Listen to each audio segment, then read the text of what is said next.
Oh, right. FaceTime me from the table.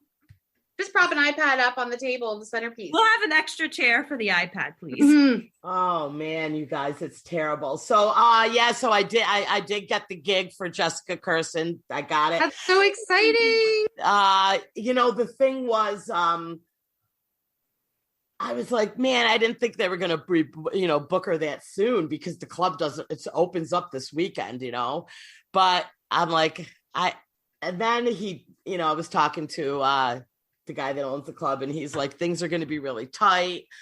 There's a curfew. So like the last show, we got to like get them straight out the door. Like there's no milling around the bar after or anything. So I'm thinking like, it's going to be tight. So I probably won't have a lot of like time to do jokes between emceeing and, doing all the announcements for the club and naming off everyone who's going to be, you know what I mean? Your typical blah, blah, blah. I probably will be lucky if I can do 5 minutes of material. So okay. I'm like, I have nothing in the arsenal, you guys. Like, and when is it? In 2 weeks. But I'm like, Danielle was like, well, no, I'm sorry. Like it's the 14th, 15th, 16th. Like okay, you three-ish weeks. I got 5 shows that week. Right. So, but I'm like, I'm just going to do the same old shit and hope that your stuff is funny, that the club owners don't notice. Because even Danielle was like, how are you even going to go practice anything new if there's no open mics? So there is an open mic on the 8th, but really, how much am I going to throw out new and get a feel? I don't even think.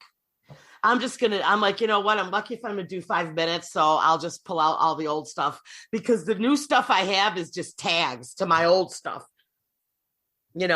Just adding on to my old right now.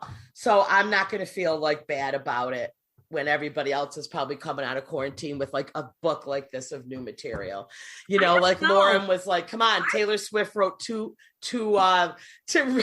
Swift wrote 2 albums and during quarantine and we barely washed our hair.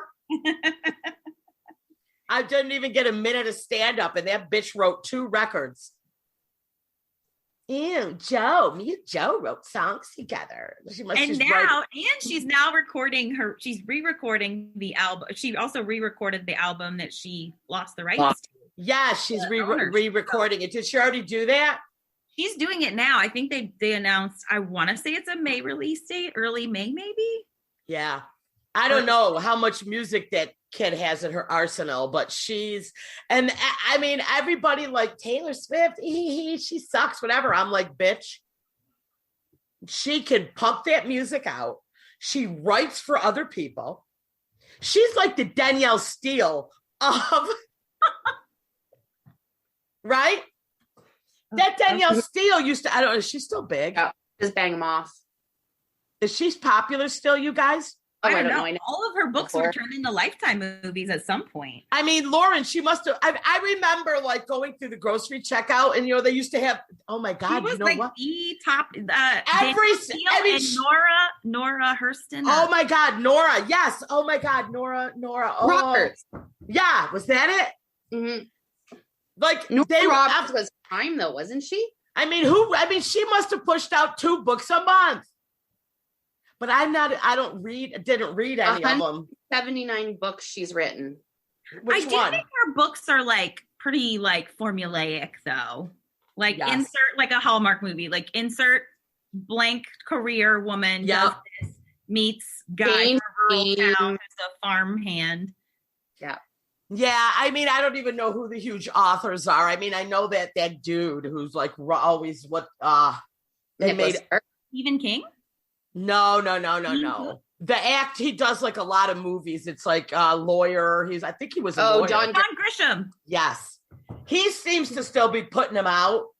Mm-hmm. Him and James Patterson are my favorite writers. James Patterson, is that really 2 people under, there was one that was a husband and wife and like nobody knew. And I think so.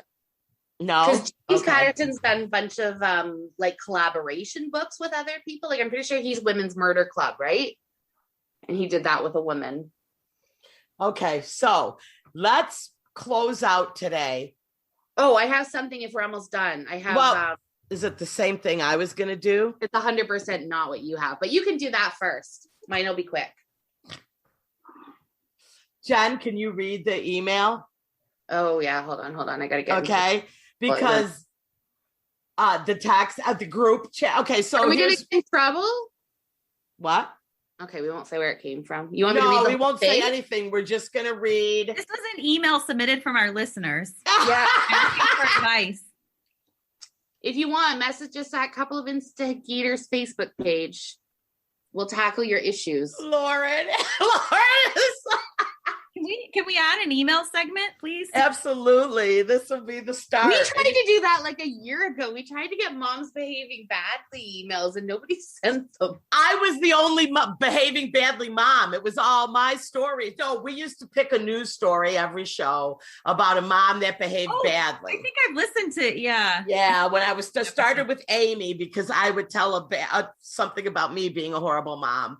And then I just started running out of them, because there's still a lot I probably didn't discuss. But anyway, this, all right, this is like insane. A dramatic reading.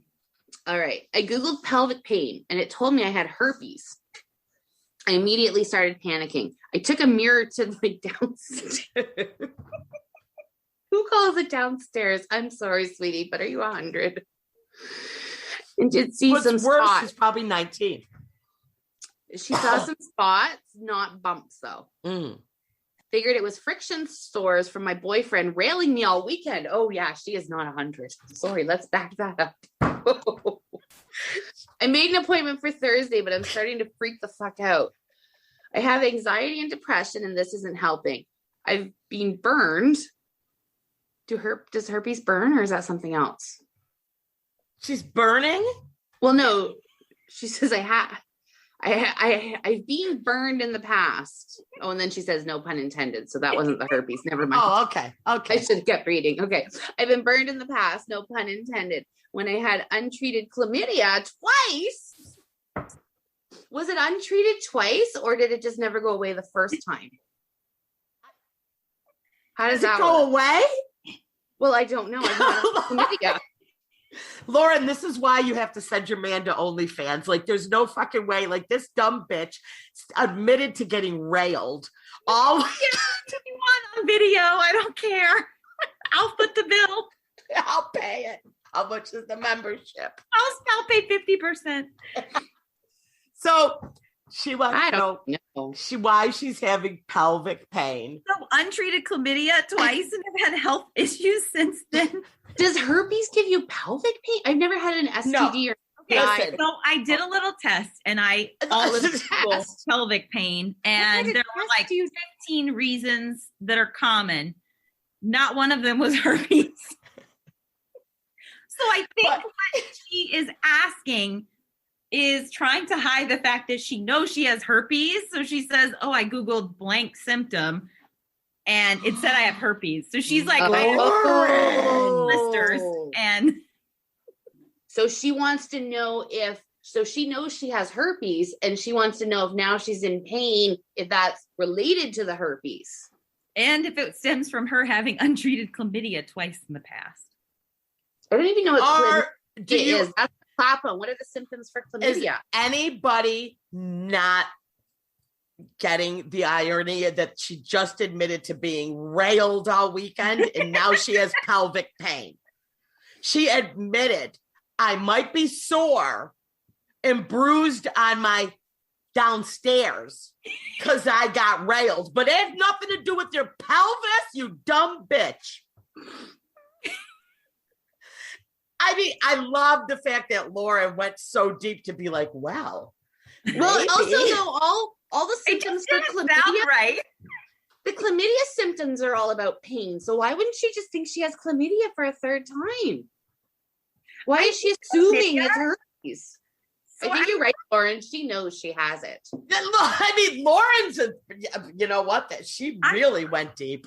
I have a friend that had chlamydia once. And so she had just like sort of started seeing this. I mean, I think they were together for definitely a couple of months and like 2 or 3 months. So she's like, oh my God, I went to the doctor. I have chlamydia. And so they give you like an antibiotic or an antiviral or something.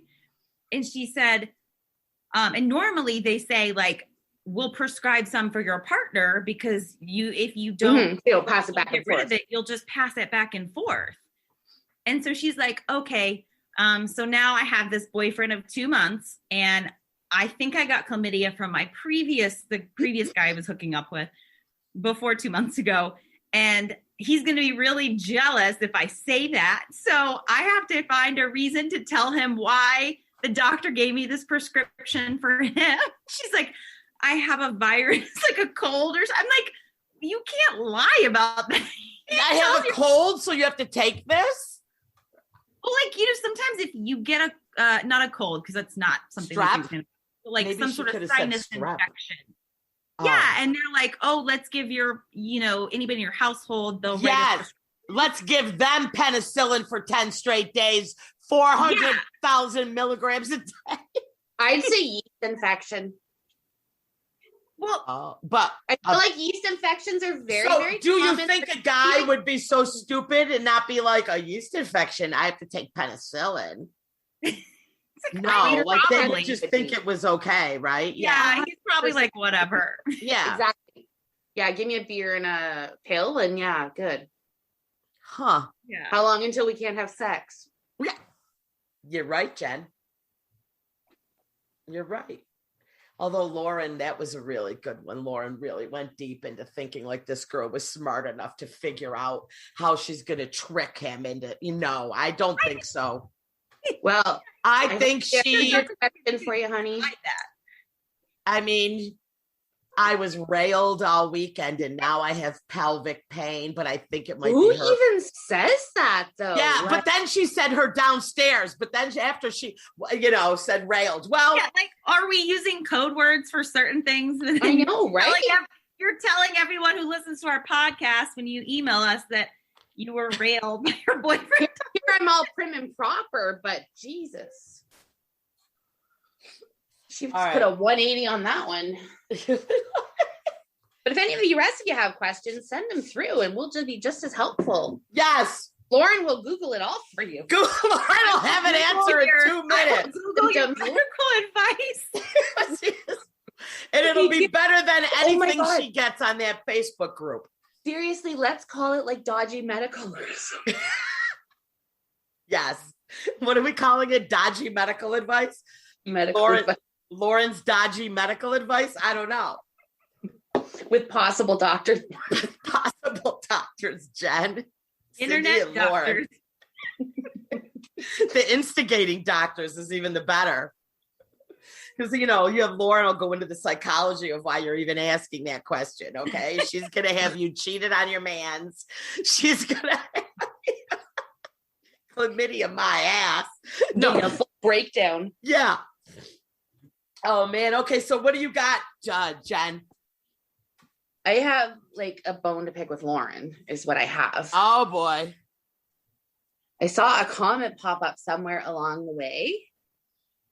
You don't like Lay's chips? Oh.